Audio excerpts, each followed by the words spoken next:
I am first and foremost a student. Hayden Maxwell, I've owned 9 round Ferrymead for going on 6 years now. So I consume a lot, and there was so much of this stuff early on that I thought, yeah, I know what we're doing. I've run my own ads for a long time. But then the one thing that I kept reminding myself is like, if I know all this, why is it not working? Yeah. And so I was like, sweet, like, I know this, it's working. And just me calling myself on my own bullshit with my own accountability and doing a self audit. And I was like, yeah, sweet. So there was just areas where I knew it and I assumed my team knew it, but they didn't. And then, like, just pure ownership of their KPIs and small systems, like having a dedicated salesperson. The biggest unlock we actually had was doing phone sales. Yeah. I've been in the industry for a decade and no one ever said to me, hey, sign people up over the phone. It's not a common thing in our network. It was always have a conversation over the phone, and then the goal is to take them through an intro workout and convert them in club. So then we just had to have all those other touch points to get them in club, and then to get them to show up, and so on and so forth. And then so you just have so much more drop off, and you just end up chasing your tail like that. That's a great little point. Like, what's the biggest change in terms of like conversion percentage or even sales, like from the old process to what you learned through this? Yeah, so the sales process is a lot more streamlined. Once we get them onto the phone, we can convert them fairly easily. I actually think the biggest jump from us has been not having to get them in the club, or not having the pressure to get them in the club. And so if we initially have that sales conversation over the phone, even if they don't convert them and they want to join in club, that's totally fine. But we have a greater shot rate because the conversation's already gone deeper over the phone. That makes things a lot easier. So when they get in there, they're pretty much just handing me their credit card when they walk through the door. And then they just do a workout just for symbolic reasons, essentially. So it's so much easier from that respect. And I think the only other thing that's really skyrocketed us is our lead flow. I've run Facebook ads for forever, and I've always tweaked them and things like that, but I didn't set them up in the same sort of way. The structure was always a little bit different, and I think that's probably what was my biggest unlock. The offer has been pretty much the same, but just being able to know exactly what metrics to look at and what things I need to change to address those metrics.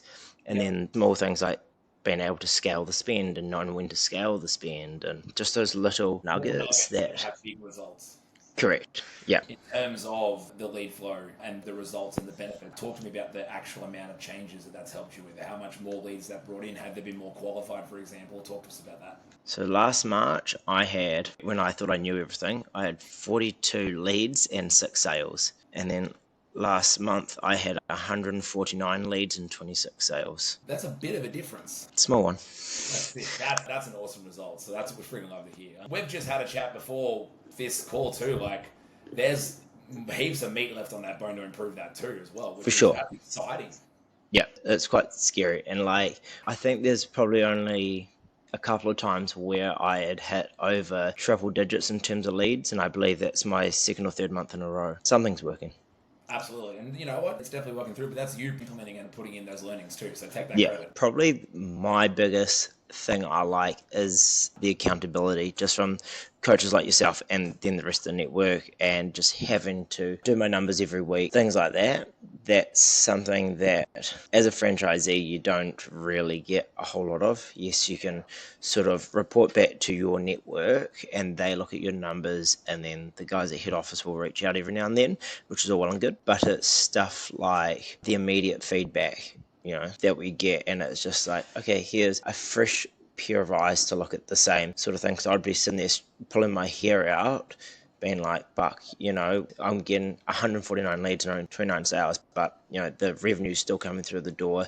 I know that these small processes are sort of the key, and just refining those and knowing that each week I've just got to be having those conversations with my staff. So just having an extra pair of eyes and the accountability is probably the biggest thing that I'm enjoying the most. Love hearing that. That's awesome. And I'm glad to be part of that. If you could go back and give yourself some advice in the past when you opened the business, for example, or anyone else thinking about it, like, what would that be? This is a real obvious one, but find someone who's already done what you want to do and just pick their brain. Yeah. I spent so much time, probably to protect my own ego, not spending enough time with those who've already, laid stones before me, essentially. Yeah. Almost too scared to reach out of my own network. Always thought that, the logo on my wall meant that I was competing against the other studios down the road. Little did I know they were as broke as I was. And just trying to, I don't know, like swallowing my own pride just a little bit sooner and being able to sort of, acknowledge my own shortcomings and being like, yeah, cool, like I do know what I'm doing, but maybe there's someone else that can sort of point out why what I'm doing isn't working. Yeah, and you find like that's being part of the community and like having, other franchises, independent gyms, even not necessarily like the same modality as you, having the ability to throw those ideas around together has been a big win. Yeah, and even just with the call today, just a different benchmark has been Yes. wild. Like, it's just going, oh, okay, so, like, yeah, I made 23 sales last month, but there was studios in here that made 55. So I'm like, sweet, that makes me feel fucking shit about myself, but And okay. you take action on that rather than sit and wallow in pity, though. Well, that's it.